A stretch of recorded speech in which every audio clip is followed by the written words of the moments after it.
Okay, thanks everyone for joining us for the Oakville Ready call today. My name is Lisa Kohler. I am the Executive Director of the Halton Environmental Network. Really happy to welcome you on this beautiful Monday morning. We hope everybody is doing well and looking forward to the programming on how to create your own nut milk and oat milk. Before we begin, I'd just like to do a land acknowledgement. As a community, we have the responsibility to honor, care for, and respect all the creation gives to provide us with life. This includes the land, water, air, fire, animals, plants, and our ancestors. The Anishinaabe peoples have utilized this land for millennia, and we'd like to acknowledge their direct descendants, the Mississaugas of the Credit First Nation. They are the rightful caretaker and title holders of this land upon which we live, work, and conduct ourselves. We acknowledge our treaty relationships and responsibilities to both the lands and these original peoples. We also recognize that this land is rich in pre-contact history and customs, which include the Anishinaabe and Haudenosaunee, and since European contact has and continues to become home for Indigenous and non-Indigenous peoples. And it is in the spirit and intent of the Dish with One Spoon Wampum Agreement, whereby we will collectively care for and respect the land, water, animals, and each other in the interest of peace and friendship, and for the benefit of not only ourselves, but of our future descendants. Thank you again for joining us. We're really excited about today's webinar. Without further ado, I'm going to introduce you to Tricia Henderson. Tricia works at the town of Oakville. She helps with the OakvilleReady program. And Tricia's going to talk just a little bit more about what OakvilleReady is. Great, thank you, Lisa. Right, so as Lisa explained, I work with the town of Oakville and I'm in the Climate Action Department, and I work on climate change adaptation and trying to build community resiliency within the town of Oakville. So about a year and a half ago, the town of Oakville's Climate Action Department and our Emergency Management Department partnered with the Halton Environment Network and was generously funded by the Oakville Community Foundation to establish networks within the town of Oakville where people can go to rely in times of need, and mostly in instances of extreme weather, such as flooding, high winds, power outages, and for fires. So with the funding from the Community Foundation, we were to establish 6 of these neighborhood hubs, and we were to use faith-based organizations as the physical facilities. It really is a neighbor helping neighbors program. These hubs are used to engage diverse communities in emergency preparedness and show them ways that they can increase their personal resiliency at home and within their neighborhood and community. We are finding that it really does increase community capacity and resiliency through local based projects, as well as coming together as a community, and as we're doing here with this virtual community. We've adapted the OakvilleReady program slightly in this time of COVID-19, and I'll explain that just in a little bit. So as I mentioned, it is a partnership between Oakville and the Halton Environment Network, funded by the Oakville Community Foundation. You can just advance the slide, Lisa. Thanks. So the OakvilleReady program was established about a year and a half ago, and really it is just to alleviate some of the stress and impacts that residents face in the first 1 to 4 hours after an extreme weather event. So while people are still kind of scrambling to figure out, what the situation is, when it will be resolved, and what the impacts are to them, we would open these neighborhood hubs, and they can go there, they can charge their electronics, they can get a warm cup of tea, and they can have a direct line with the town to figure out when these issues will be resolved, when they can go back to their home, when the power will be on. These hubs are not to be used as a means of delivering food or overnight shelters. It really is just to help the community in the initial hours after an extreme weather event. That's when all the healthcare personnel, the frontline workers, the emergency management staff are busy dealing with the actual situation. So we would like the community to be able to prepare themselves and have a bit of resiliency built in that way. You can advance the slide again, Lisa. Thank you. So as I mentioned, this program was put into place to help alleviate some of the stresses to deal with extreme weather events. In light of this COVID situation, we have kind of pivoted the program. And in light of the physical distancing, what we're trying to do with the OakvilleReady program is build a virtual community and really strengthen some of the networks that already exist within the community to do virtual wellness checks on each other. We have a lot of the faith-based organizations contacting the community either through email, text messages, and phone calls, just to ensure that everybody is well, to kind of touch base, see if anything is needed, and then work to kind of alleviate or help out in some of those situations. Through this Zoom platform, we have provided technical support for a lot of the faith-based organizations to put some of their services online, as well as some of their book clubs, martial arts programs, and things like that. So really just to, keep people in touch and active and social during this physical distancing period. Our website is oakvilleready.ca, and we work to update it almost daily since COVID-19. With a lot of tips and information on services available to you in the community. I believe it hosts a list of services that are available online now. And our Twitter account is at OakvilleReady, and there we provide a lot of information and creative ways to keep busy while we're all stuck at home. If you want any information on the actual pandemic situation, the numbers, the symptoms, anything like that, we urge you to visit halton.ca as the public health authority. And if there is anything immediate, any questions that you want immediately answered, or symptoms that you're feeling, anything like that, then please dial 311. And they've increased their capacity to start handling a lot more of these calls. So as I mentioned, we were funded to enact 6 neighborhood hubs, and we did end up having 7 as part of the pilot project, and you can see them there. We have the Church of Incarnation, Maple Grove, St. Paul's United, Knox Presbyterian, Cherie Bethel, Kerr Street Missions, and St. Cuthbert's Anglican Church. Every organization, every faith-based organization in Oakville was reached out to and asked to participate in the program. And these were the first 7 locations as part of the pilot program. We really hope to expand the program and really reach into North Oakville a little bit more. I'd just like to thank Halton Region, Faith in the Common Good, and crew, as we really did rely on a lot of their input and support throughout the development of this program. You can advance it, Lisa. Great, so I'd like to introduce you to Heather, which many of you know, and is the reason that we're here today. Heather is a green living consultant.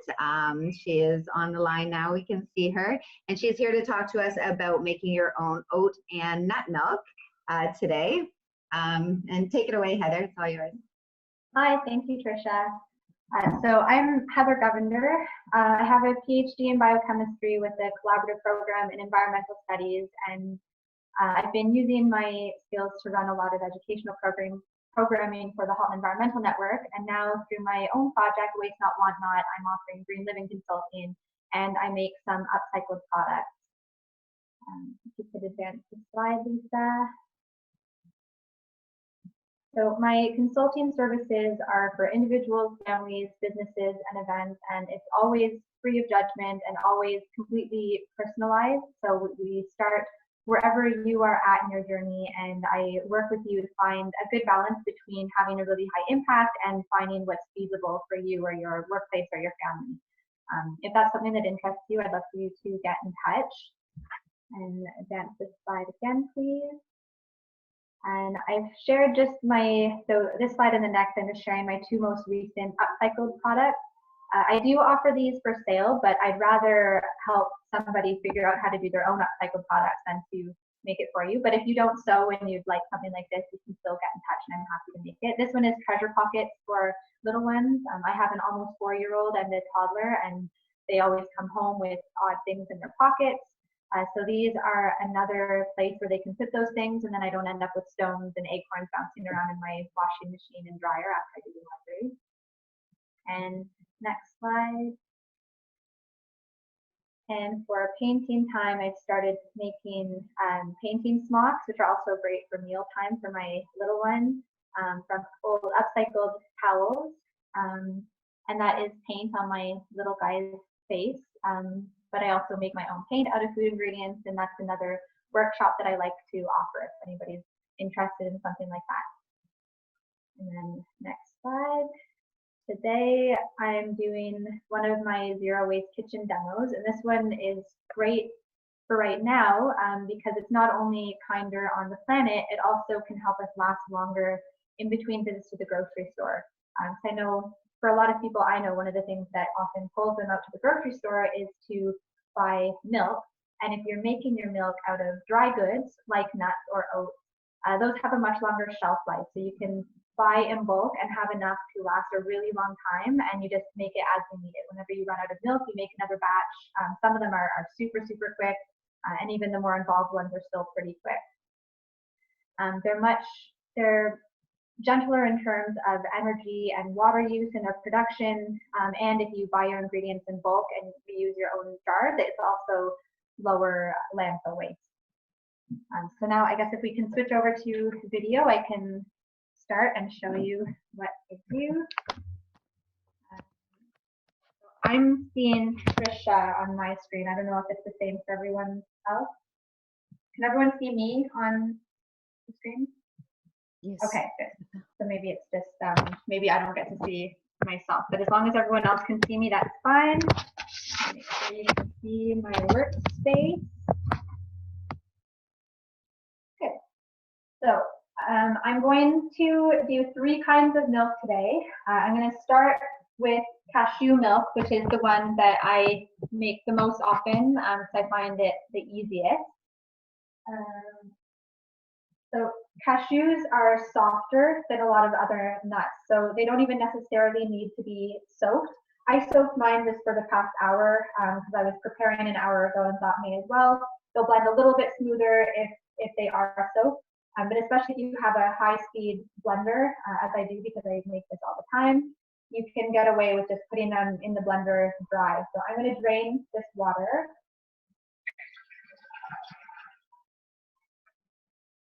And then I'm just going to pour my cashews into my blender. And I do 1 part of whatever nut I'm using with 4 parts water. And that will make a nice, rich, creamy milk, or I use it as coffee cream. I'm going to measure out my water.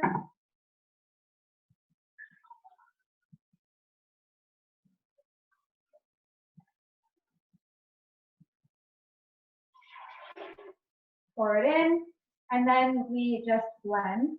I think once I turn on my blender, I will mute my microphone because it's really, really loud.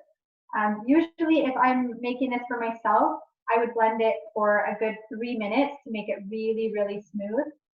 Today, I'm just gonna blend it for probably under a minute so that you don't have to sit for 3 minutes and watch my blender. But it will still be pretty good after blending for a minute.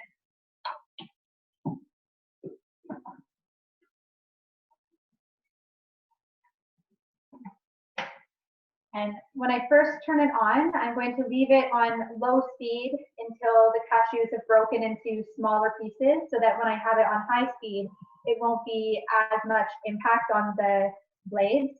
The high-speed blender spins really, really fast, and it can damage it if you have big, hard chunks in there that the blade is hitting at a really high speed. So I'm going to let it break down into smaller pieces, and then I will turn it up to high and leave it for a little bit. So I'm going to mute now, blend it.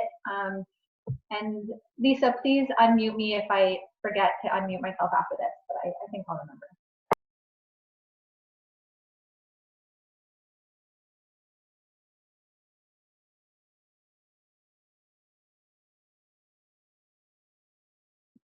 Well, Heather's blending, everybody. If you have any questions, please feel free to use the chat box, and we'll get to the questions at the end. You can find the chat box at the bottom of the bar where it says chat.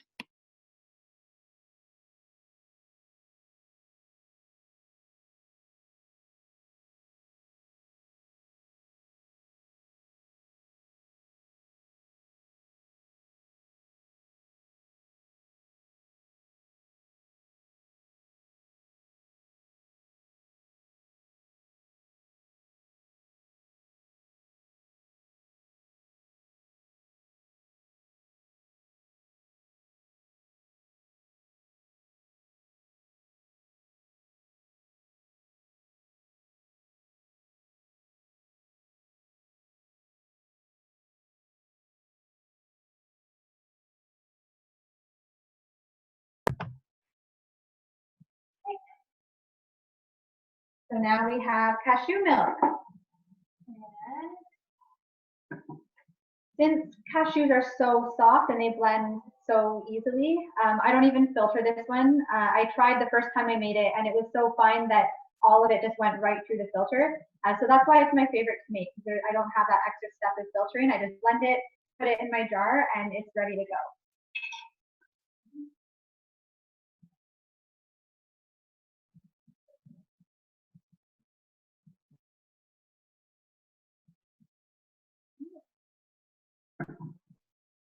So there is what I use most days for my coffee creamer. Next, I'm going to do almond milk. Almonds are much harder than cashews, so it's really best to soak them.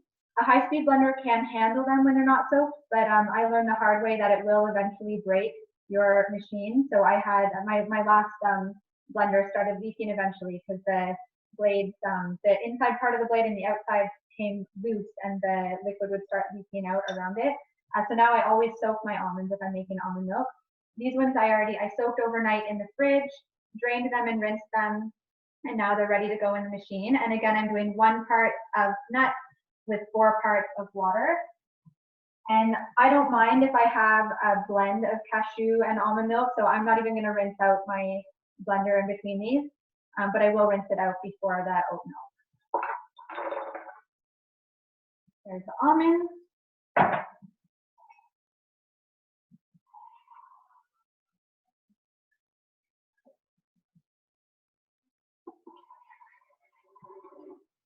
And some water, and then we do the same thing.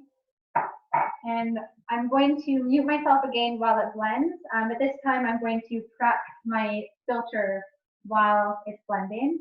So I'll show you that, and then I'll tell you about it as I'm filtering it after I blend it.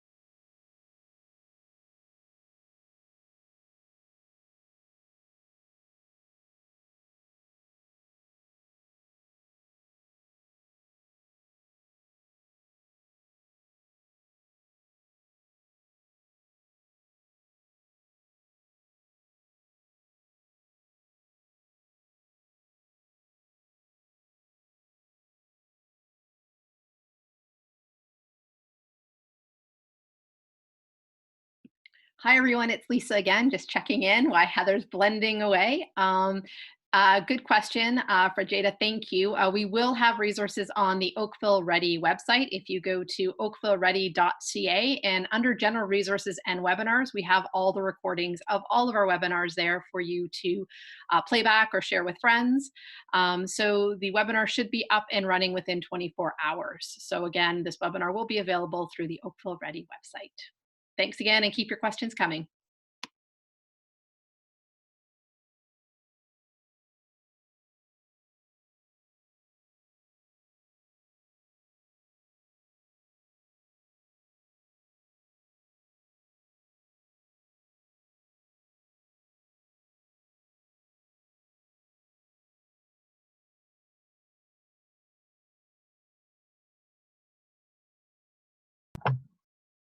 So I would normally blend this one for a minute or two. I think I blended it a little less this time, but since we're filtering the almond milk, it's not as big a deal if there are some little like grittiness to it, because it's going to get filtered out. If I was using this milk in a recipe, like if I was baking with it or making pancakes, I wouldn't even bother filtering it. I'll sometimes even use the pulp that's left over in place of milk when I'm making something like pancakes, and I'll show you that after it's filtered. So I am filtering through a nut milk bag. I do this a lot, so I have a nut milk bag that I use. It's just a really fine mesh bag. Mine is made, I believe mine is nylon, but now just recently I've started seeing them as a fine mesh cotton as well. I don't know if those ones are as fine, so they might let a little bit more through, but it is a more natural option than the nylon. I always make sure that I have the seam where it's sewn on the outside, because then less pulp will get stuck. It's a lot easier to clean if it looks like it's inside out. And I fold it over a big measuring cup to make it easier. And then I pour my milk in here and hang it to drip through.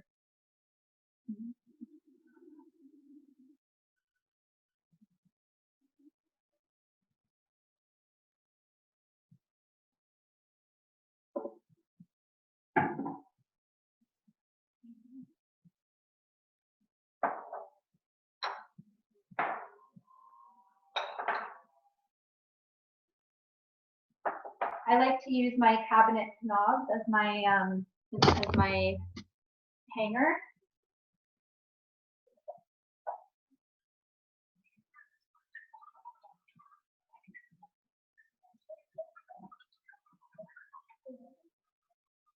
So I let it drip like that.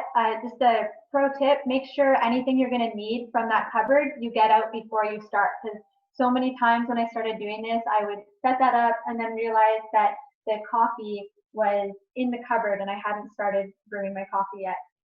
So take your stuff out first, because it's not impossible, but it's a pain to unwind it and then carefully hold it over the thing as you move it somewhere else. I'm gonna let that go for a little bit while I do the oat milk. I'm just going to give my blender a quick rinse. I have dirty dishes in my sink right now, so I'm not going to turn to look at that. So just bear with me while I slip off to the side and rinse this. I'll be really fast.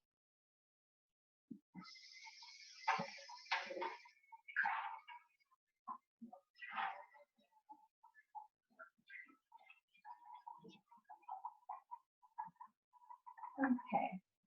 A quick rinse is all it needs. I just want to make sure that there's not going to be any grittiness from the almond milk in the oat milk. So I'm going to filter it a different way, and it's not as fine a filter. So oat milk is by far the most environmentally friendly option of the three, and it's also by far the cheapest. So if your family goes through a lot of milk, this might be a really good option for you. Or if you are trying to have a more budget-friendly kitchen, especially during this pandemic, this could be a really good option. A lot of people love it. I've made it a few times and haven't really been happy with how mine has turned out. I'm still going to make it as a demo today. Hopefully it'll turn out better. But I hear it is pretty foolproof, so I don't know why this one just doesn't work well for me, but I still recommend trying it. I'm going to use the same ratio, 1 part of oats to 4 parts of water.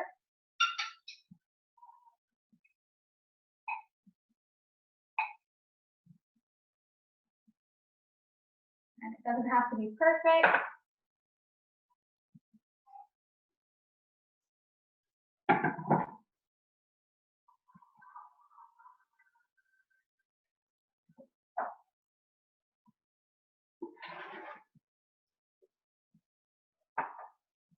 Now, I'm using quick oats because that's all I have in my house right now. It's better to use not quick oats. Some recipes call for rolled oats, others call for steel cut oats. Rolled oats are fine. I know that they tend to be more common, I think, in people's pantries. It's best if they're not quick, but it's okay if they are. And it's really important that you don't over blend your oat milk because it can get slimy. And I followed all the instructions and mine still sometimes ends up slimy. So we'll see how it turns out this time. I'll do a taste test and let you all know. And I'm going to watch my phone and make sure that I only blend it for about 30 seconds or 45 maybe.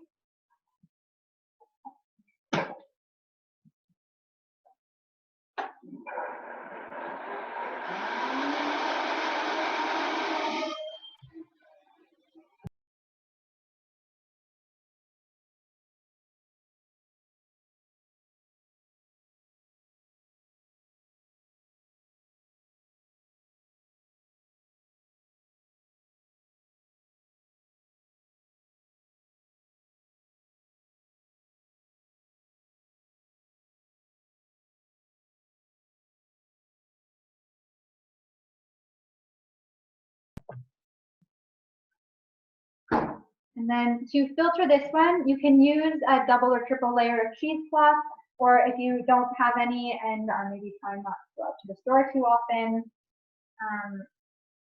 you can use a clean dish towel, or even filters cut from a cotton t-shirt. Just make sure it's really clean.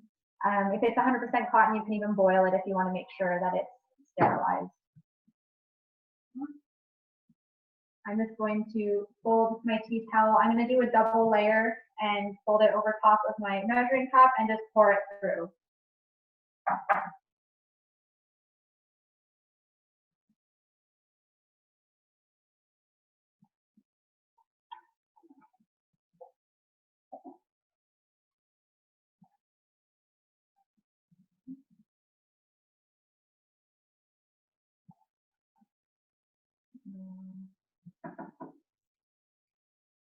I'm going to try to carefully change this to single layer because it's not going through. I should have tested my tea towel first, but I just pulled a clean one directly from my cupboard.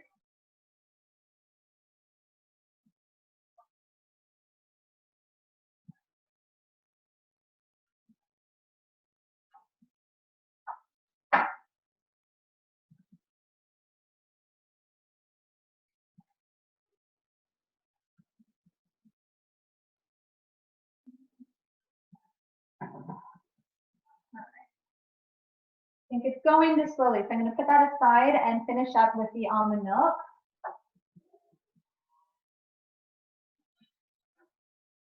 Now, there is still a lot of the milk left in that in the nut milk bag, so I'm going to wash my hands really, really well and then squeeze it through. So I will be right back.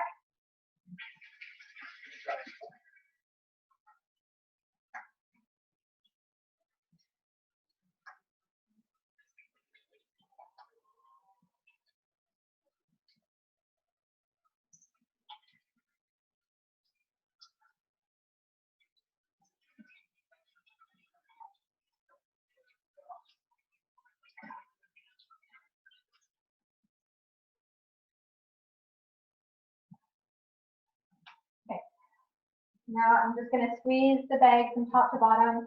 I like to try to remember to keep my elbows above my wrists. Otherwise, sometimes the milk will drip down my arm and off my elbows and get on my clothes, and it's frustrating and messy.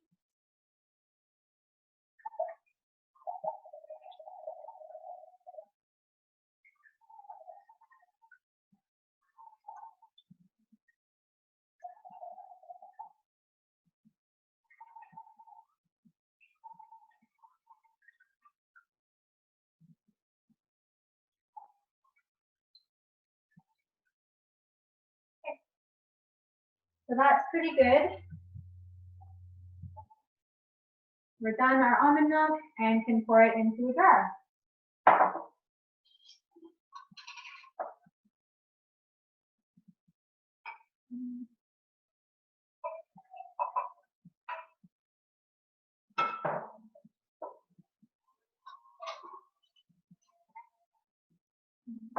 I'm going to rinse the milk off my hands.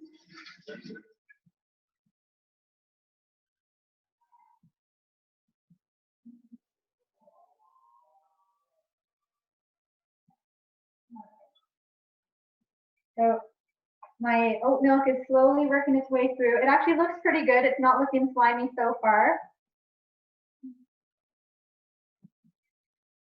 No, maybe a little bit.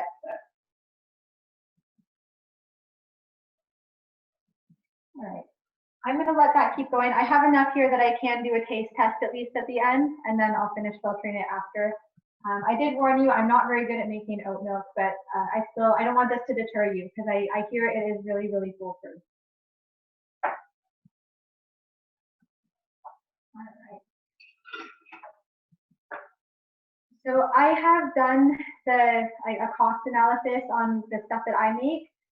With the bulk almonds that I buy, the cost is pretty much the same as buying almond milk at the store, but this is a very rich, creamy almond milk. So I only use this as is, as coffee creamer every day. If I'm using it as milk to either drink or to put in something or put on cereal, I would do at least half water, maybe a little more.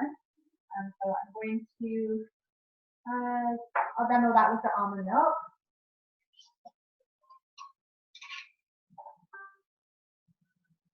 So I would put maybe a little under half a glass of that.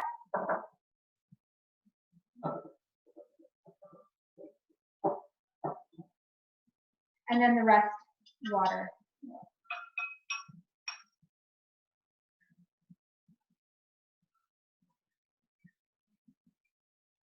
And it's still a nice creamy texture. So then it works out to much cheaper than what you would buy at the store. And really the creamy one as is a lot cheaper than the almond coffee creamers that you would buy at the store. I'm going to leave that one for my 4-year-old, but I will taste the oat milk in a moment. I've done a really simple recipe for all 3 of these today. This is how I make mine, just with water and whatever the main ingredient I'm using. A lot of people like to sweeten it either with maple syrup or dates or something, or enhance the flavor with a pinch of salt or a little bit of vanilla. You're welcome to do that if you like. If you do add a sweetener, I find it can shorten the shelf life just a little bit because it adds a little bit more food for bacteria to grow in there. But if you prefer your milk like that, just make sure you're making the right size batch to last you anywhere from 3 to 5 days typically.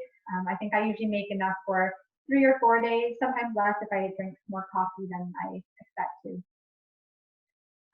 All right, I will taste the oat milk and then that's pretty much it. Oh no, I need to show you the almond pulp and then I will taste the oat milk. Second.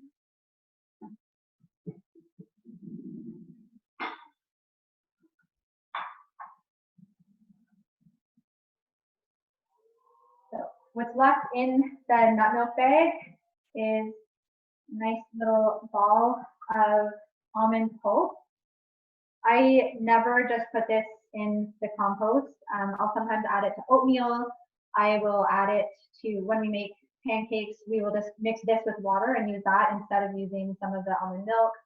Or now my almost 4-year-old likes to eat it just as is. He'll ask me for a chunk of the almond pulp. So I don't let it go to waste. It's handy to use. I've heard of people putting it in a layer with some other ingredients and baking it so it's little crisps kind of. I've tried that. I didn't love how it turned out, but it was okay if you wanted to try something like that.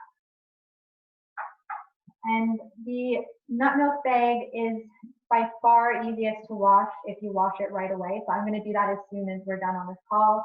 And same with the blender. It washes so much easier if you do it right away. So try not to forget. I have done that many times, but I always regret it.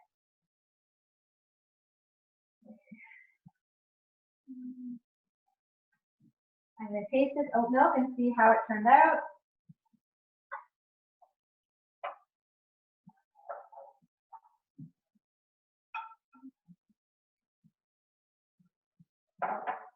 It looks okay.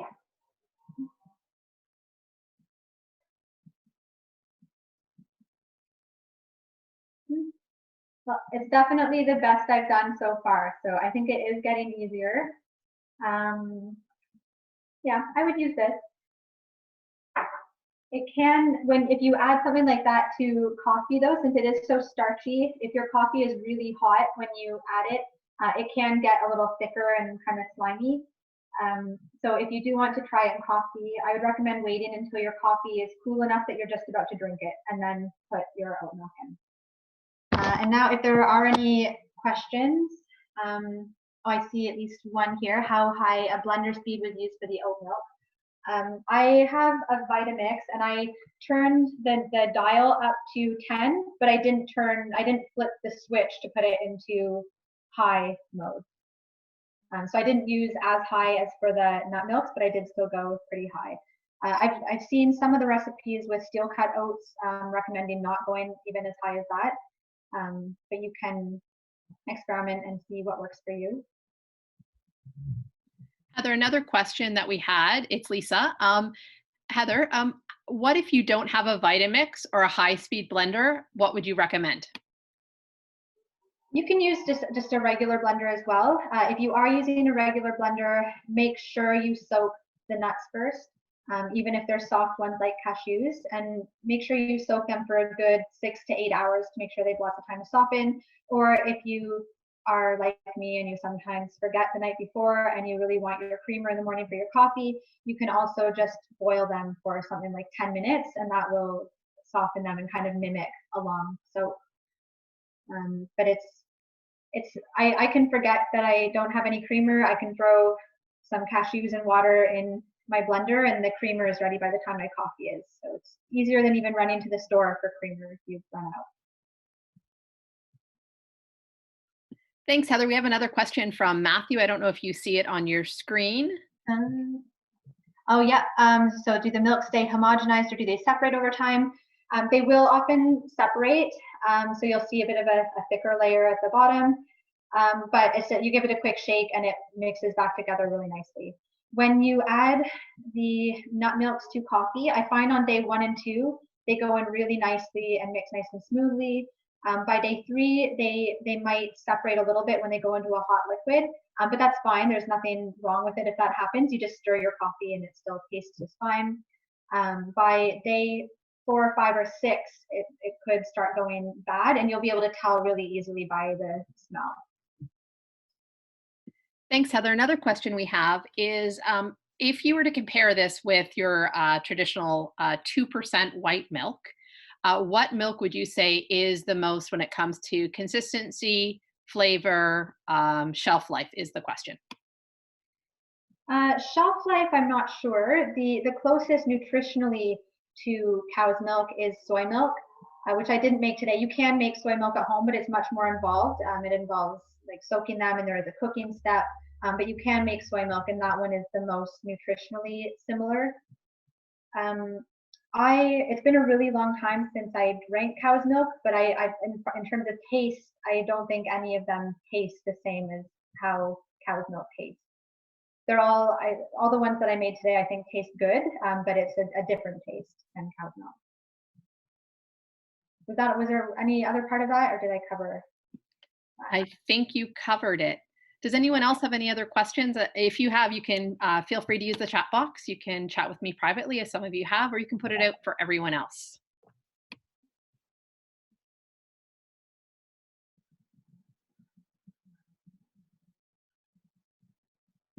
Heather, we do have another question. Any idea how much vanilla to use? It's been a really long time since I used vanilla. I think it was about a teaspoon per liter. I'm going to send some info or post info somewhere. I can double check.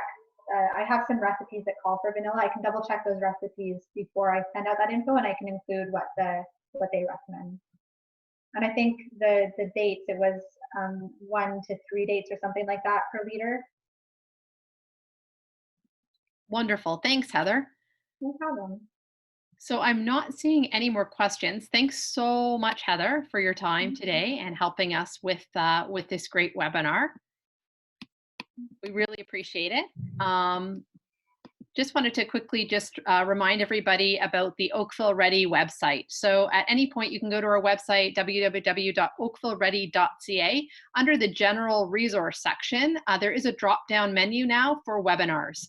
So this webinar was recorded, and we will be posting it to our site within the next 24 hours. So please feel free to go in there and review Heather's tips and tricks for nut and oat milk at any time. You can have Heather's contact information also will be up on that webinar, so you can grab it at that point as well. We do have some upcoming calls that we're super excited about. This Thursday, we do have a webinar with the Oakville Parent-Child Center. They are doing working from home with young children ages 6 and under. That webinar will be taking place this Thursday, April the 9th at 1 p.m. We hope you will join us for that call if that does interest you. We also have a webinar coming up next week with Julia Hanna. Julia is a fabulous restaurateur here in Oakville, and she's actually going to teach us all how to make gnocchi from home. very pantry friendly, just a couple potatoes and some flour. And she's going to show up to 3 sauces as well that are all pantry friendly for you. And we are having another webinar about seed procurement and starting your own indoor garden. So how to actually take seeds from some of your fruits and veg now, and to procure those seeds and to start an indoor garden. We also have some other calls coming up. We're hopefully going to be in touch with a veterinarian soon about how to take care of your pets during COVID.